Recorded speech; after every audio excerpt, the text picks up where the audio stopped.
Hello and welcome to this week's Transit Talk. This week we've got gates 56 in the Sun and 60 in the Earth. And the reflection that we've got here is around stimulation and limitation. And if you haven't noticed yet, what you'll discover, hopefully as I say it now, is that there's always going to be a contrast between the Sun and the Earth. They are literally polar opposites in terms of the I Ching elements. And so we're in line 1 today. Gate 56 is, let me just refer to my notes. Gate 56 is fire above, mountain below. And then gate 60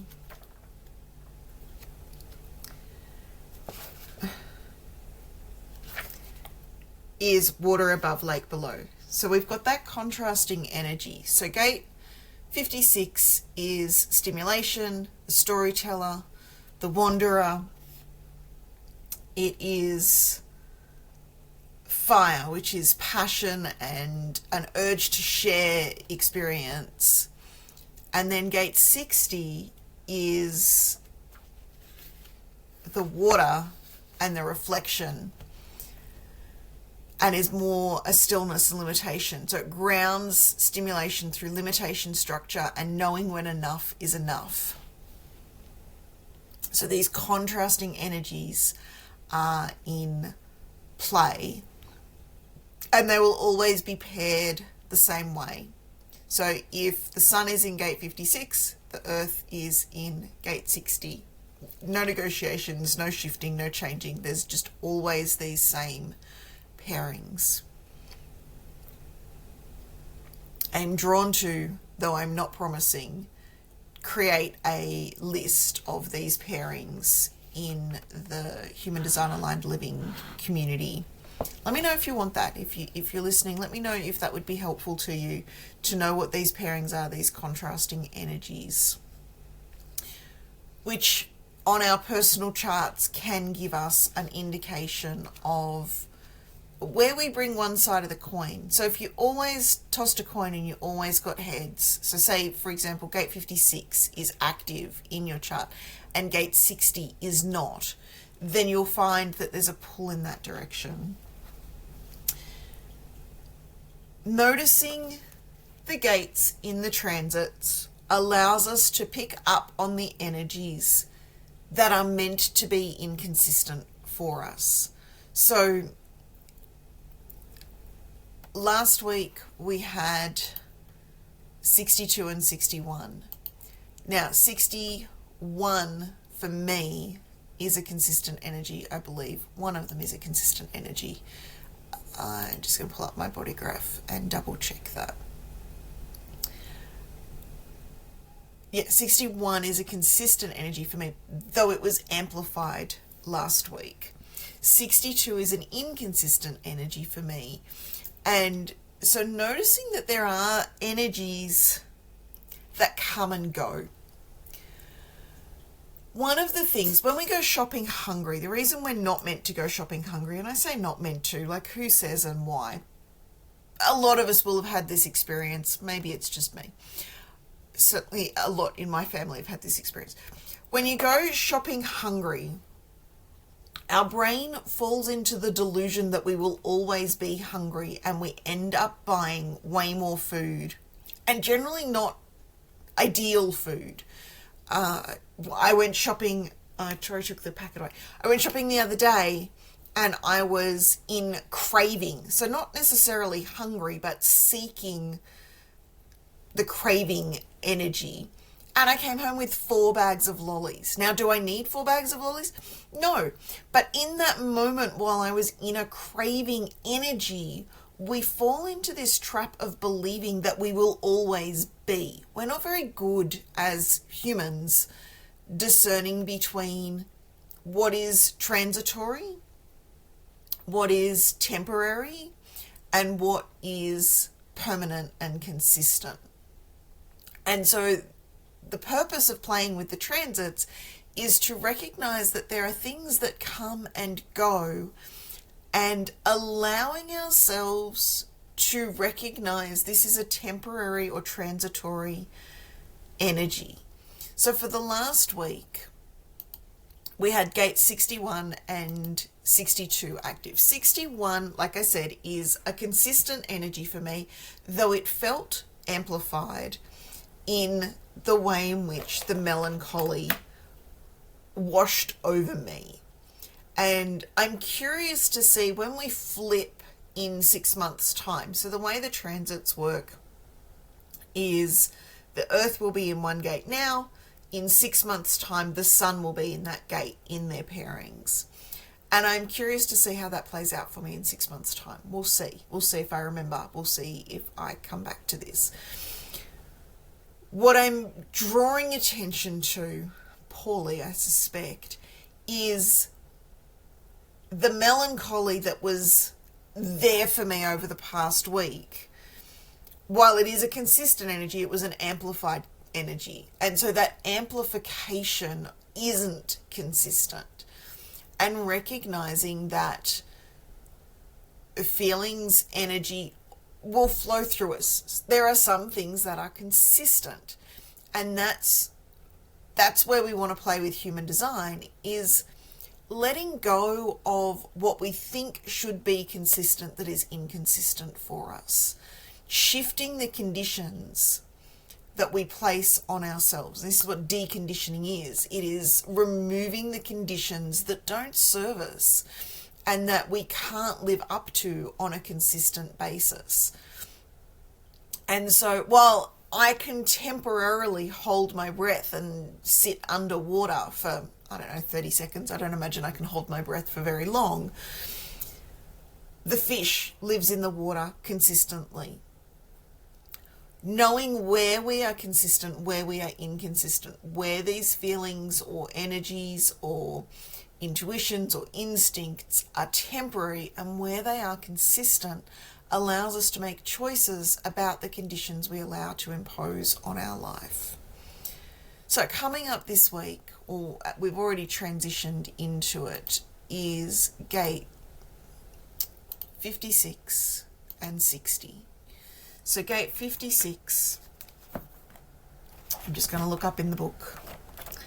Let's look up in the little book. Gate 56 is that of the wanderer, the storyteller.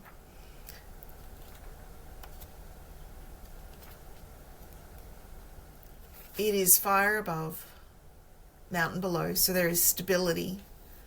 Mountain is the closest Earth gets to heaven. Seasons hang on, I need the eyes. Seasoned travellers know that special decorum is called for when venturing far from home. They must develop a more yielding personality so that their local contact or host can open doors and pave the way. Inwardly, the wanderer knows that it is sometimes difficult to discern the intentions of strangers. Are they hostile or friendly or merely opportunistic? For me, my focus this week is going to be on marketing, and that line just resonates in the reflecting on as I'm going out into the world and meeting strangers, touching the market, connecting with people. Are they hostile or friendly or merely opportunistic? In my marketing, I need to answer that question. Am I hostile? Am I friendly? Am I merely opportunistic? And I probably, to different people, all three of those will be true. But that's the reflection that I'm going to bring this week, is how am I interacting with strangers? How am I bringing stimulation to my life, to my business, to my marketing? What's the storytelling and the urge to share experience? What are the boundaries there? Where am I playing? So these are the reflections that I'm going to be bringing to life for Gate 60 this week. If If you are more focused on your personal world, let's just bring this to my marriage for a moment. If I was bringing this to my marriage, it's the interesting thing with our close relationships that have been around for a while. I mean, I've been married, well, we've been together longer than I can count. We met in 1996. That's 30 years. That's a long time. So the relationship, the dynamics, is not one of the unfamiliar. It's not one of... It's not one of a stranger, and yet there are so many parts that are still unknown to each of us. We have, like, 30 years together, there's a lot that we do know. There are still depths to my husband that I have no awareness of, and I'm sure that flips the other way as well, though I am far more expressive. And so if I was bringing this to my marriage, and I may, we'll see how it unfolds, what are the parts that are in need of exploration? And where do I resist the urge to share experience with my husband? Where am I holding back because of past experiences? And am I willing to allow myself into that vulnerability and try it again? Am I willing to step into being vulnerable, being the wanderer, bringing different stimulation, bringing storytelling, sharing different experiences, having conversations? Where am I willing to be vulnerable in... And I'm drawn back to marketing again and again for myself, but where am I willing to be vulnerable in my marriage? Where am I willing to be seen and misunderstood?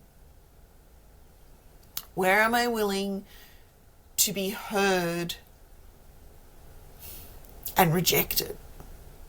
Where am I willing to explore this urge to share experience without placing an expectation on how the other person responds, but placing a responsibility on how I show up?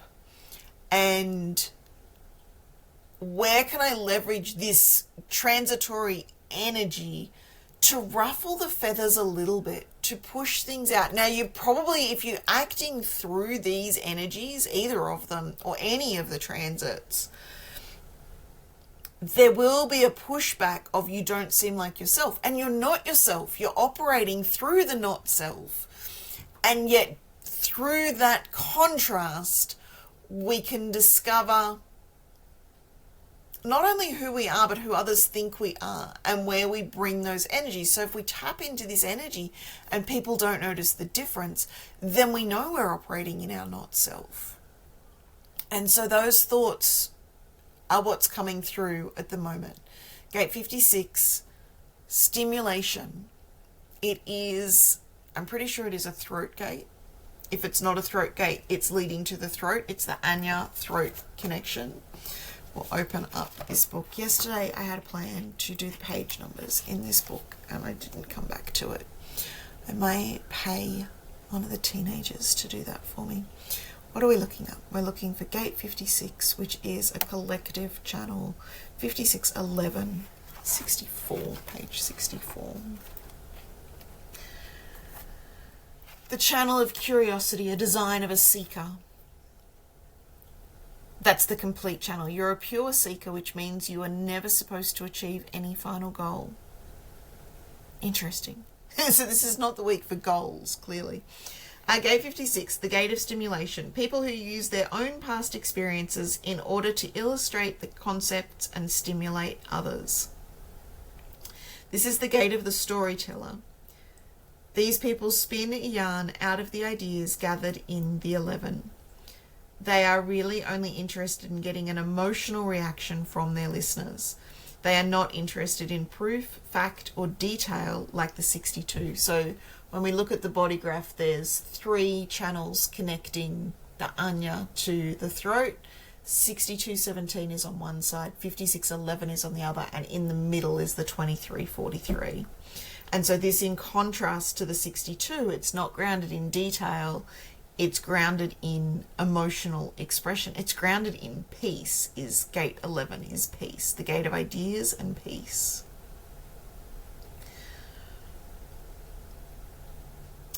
Gate 11 is the constant stream of ideas. Gate 11, I'm pretty sure, is constant for me. Just looking up. Yeah, so gate 11, the constant stream of ideas, is a consistent energy for me. Gate 56, it brings them into being communicated. What we need to realize here, and this is what it was speaking to about the not completing goals, gate 11, constant stream of ideas, many of which may never be realized, and most of which are intended to be shared with others. So this is a collective circuit. It's not an individual knowing I need to move in this direction. It's a, here is an idea, this is for the collective, and sometimes it's for us to act on, and sometimes it's for us to share with others. So if you're noticing energy coming through, so gate 11 isn't in the transits this week, gate 56 is, but if you're noticing that desire to express new ideas, it doesn't necessarily mean you need to do anything more than simply express the ideas. Without the 11, they have a gift for using other people's ideas in order to get attention. So this may be a week where you feel more drawn to share other people's ideas and what you're noticing, to bring the storyteller, bringing your past experiences of what you've learnt from others and sharing it. Pay attention to that. Notice if that's what's going on for you. It's, yeah, that's an interesting perspective. Lots going on in my brain right now. Let's shift to gate 60, which is in the earth. So gate 56 will radiate from us. Gate 60 will be where we find our grounding. Gate 60, 63 is the combination, I believe. Now, is that an individual channel? 360, it is an individual circuit. And it, from memory, and I'll open the book, but from memory, it is connecting the root to the sacral. So it is, I looked at the page number 38. Let's try again, Amy. One thing at a time. Yeah, right. Gate 30, not gate 38, page 38. Gate 60, the gate of acceptance and limitation. People with the potential to bring lasting changes into the world. So as I think about business, what's the lasting changes that I want to make? What is pulsing through? This is not a consistent energy for me. It's not, but it's the individual. And it's coming from the root. So the root is motivational energy. It's a pulse. It's impulsivity. And so what I'm going to be conscious of this week is where I'm getting that impulse to create the change and the mutation in the world.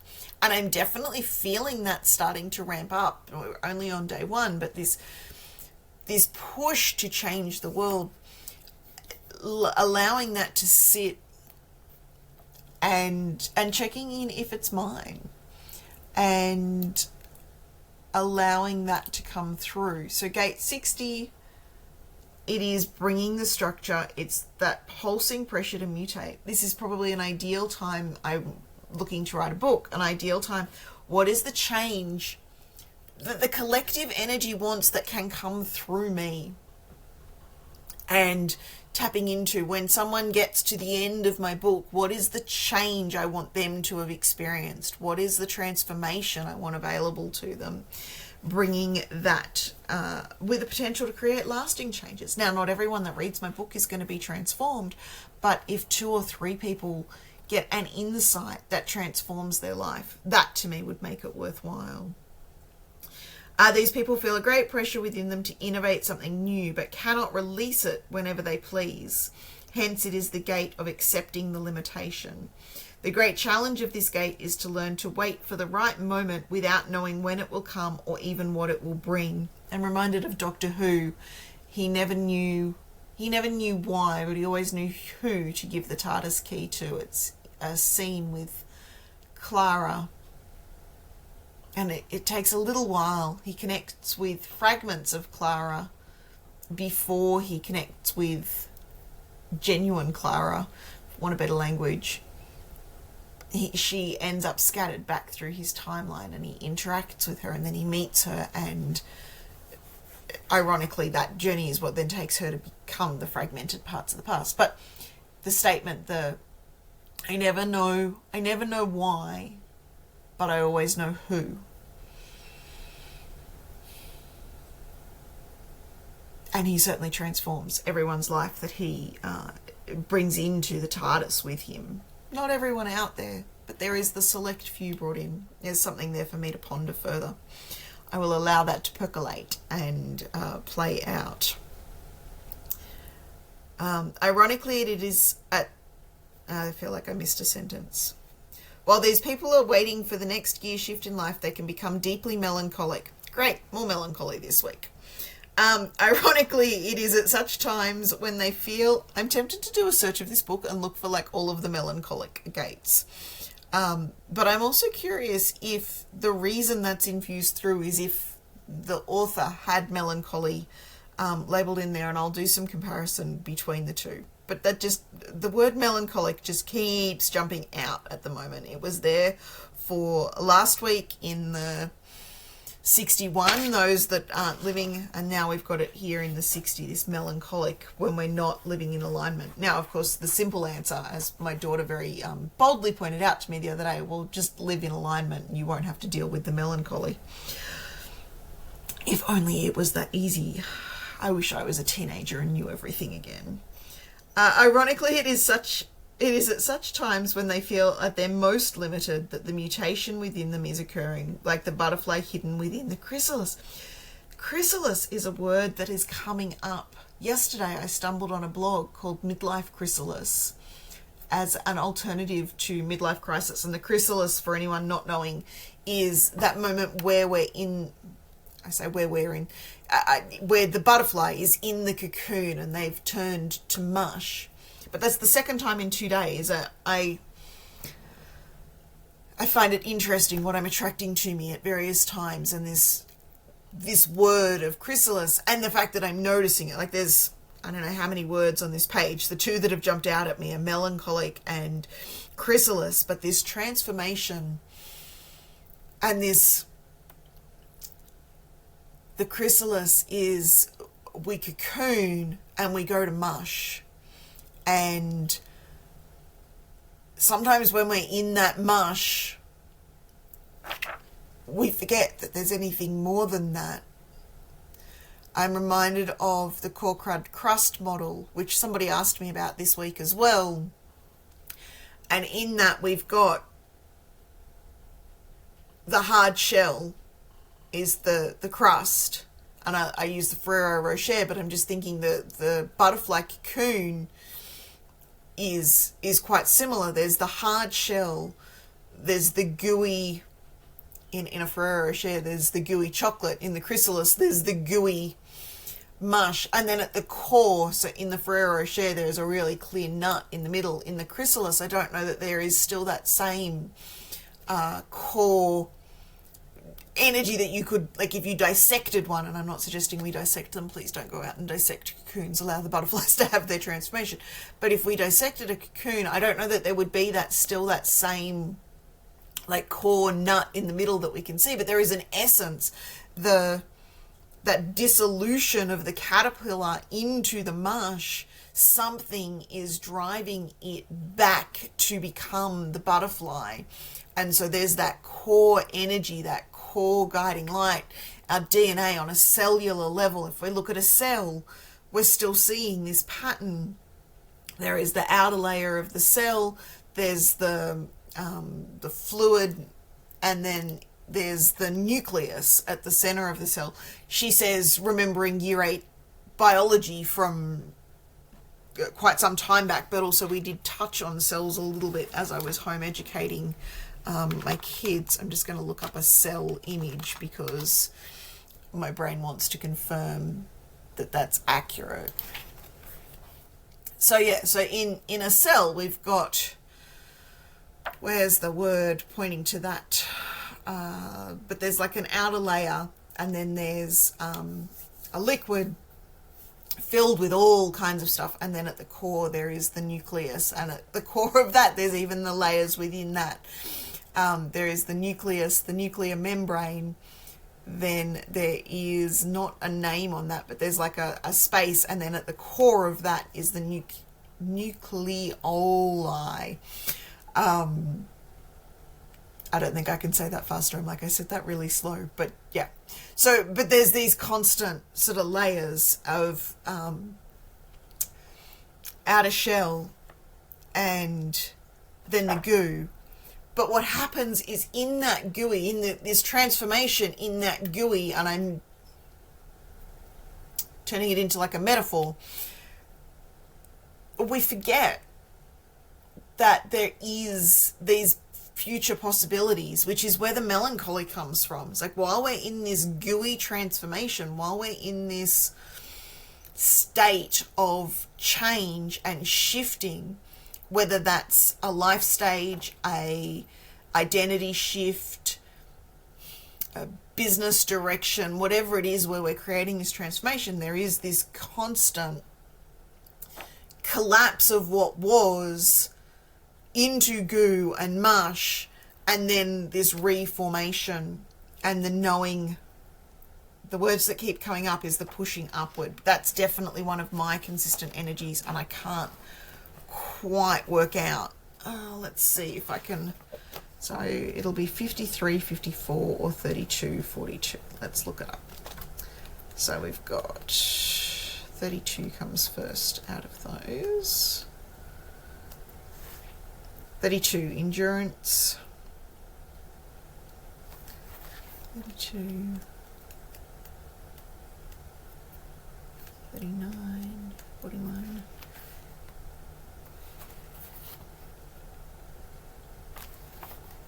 42, 53. None of them are named that in that particular book. So the obstacle with the different books. Let's see if I can find pushing upwards in this. So we're going to go, where are we? 32.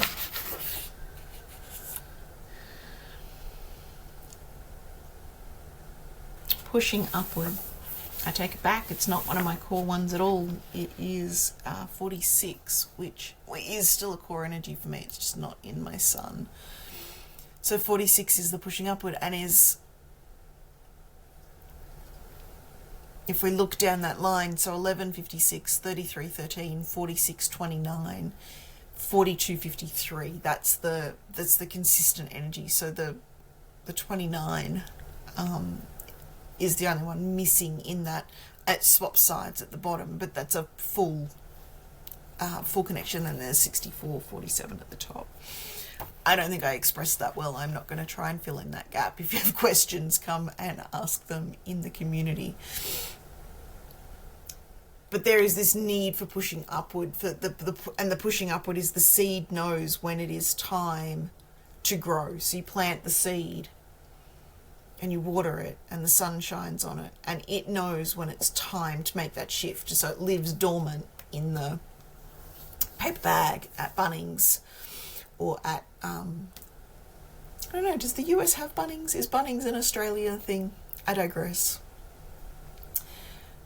Allowing for, so the seed will live dormant in the paper bag in wherever we're buying our seeds from, and then we plant it, and it knows it's now time to grow.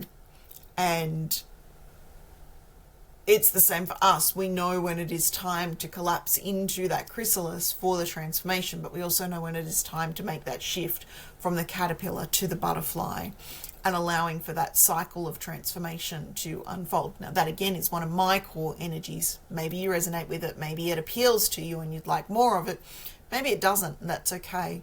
But that transformation, pushing through, knowing when it is time for us to transform and to adapt and to expand.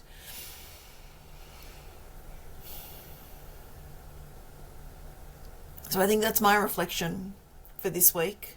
We've still got gate 20, I'm pretty sure, in the collective energy. Let's just have a look in the genetic matrix calendar and see what we've got going on beyond the sun and the earth, because there's a whole pile of different energies available to us. The sun and earth are the most profound, the most active. And it's interesting to me, a lot of the other human design consultants, facilitators, trainers, people, other human design obsessed people that I follow, they focus only on the sun because it is the most radiant. But I'm finding, connecting with that grounding, I am noticing that that's where I'm more inclined right now. It's not how do I shine brightly and what do I leverage for that. It's how do I ground and connect more with myself, that is more drawing to me. So there are no collective transits there. Let me just swap to the next week.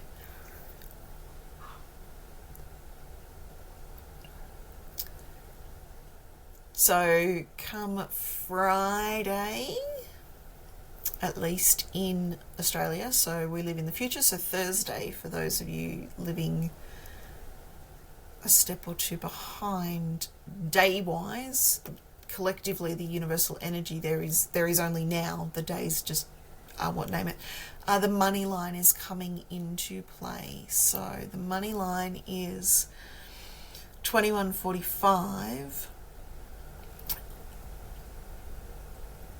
carrying the archetype of the materialist. It's a manifested generator channel within the tribal circuit, belonging to the support energy family. Connects 21 to 45. 21 is going to be active in Saturn, and 21 is biting through. It's known as the gate of control, carrying the keyword of control and drawing its essence from biting through. Located in the heart or the motivation center, this gate represents the justified and necessary use of power to overcome deliberate and persistent interference.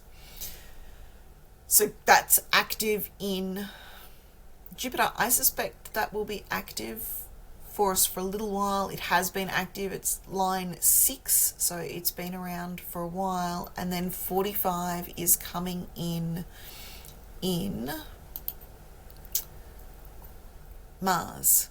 So 45 is known as the gate of the gatherer, and it is about gathering together. It's positioned in the throat center. So this is a direct connection between our throat and our motivation. This is the week, if you're into affirmations, to be speaking into yourself what it is that you want to bring to life in terms of motivation.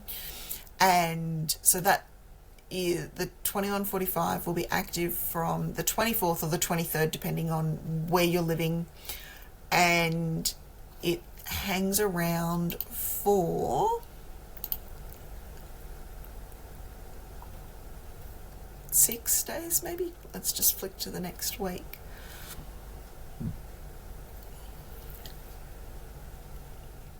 Yeah, so it's not quite 6 days. It's There's a bunch coming up, actually. I might add them to the calendar, those consistent channels that will be in the universal. So 2145 is there Friday the 24th of what month are we? July 2026 until Tuesday the 28th. Still July 2026. My poor brain just glitched on the dates. So they're coming through in the Jupiter and the Mars energies. Now, somewhere in this mess, here we go. So Jupiter is expansion and wisdom, and Mars is growth and maturity. So that's a profound energy. It's and that's not correct. So for 21, I swear it said Jupiter. Did I say Jupiter? Saturn, which is responsibility and life's lessons, and Mars is growth and maturity. And so those coupling together, and then our motivation and manifestation pairing together. I will do a post on that in the community if you've got questions about how to leverage that. That's definitely an energy that we can tap into and play with. I just realized this is set for Einstein and not for me. I really need to change the order of body graphs in the thing. That doesn't change the money line, but it does change what else is happening for me. There is a bunch of stuff going on for me. I was saying to someone the other day, I want to sit down and have a look at a full year calendar and just see where the channels are coming up. I find winter quite difficult. I also find November really difficult. I'm curious to see what comes through around that time, because it's definitely a seasonal thing for me, and the sun and the earth consistently move through the gates at the same time of year. There's a little bit of shift date wise, but it's only very minor. All right, so that money line coming through, potentially something to explore and play with. How are you manifesting motivation? How are you gathering together and biting through and bringing that to life? I think I'm going to leave it there for today. If you have questions, if you want to engage in conversations, please come and join us in the Human Design Aligned Living community on Skool. The link will be somewhere that you can click. And I look forward to connecting with you there. Let's find the stop button. Have a great day. Bye.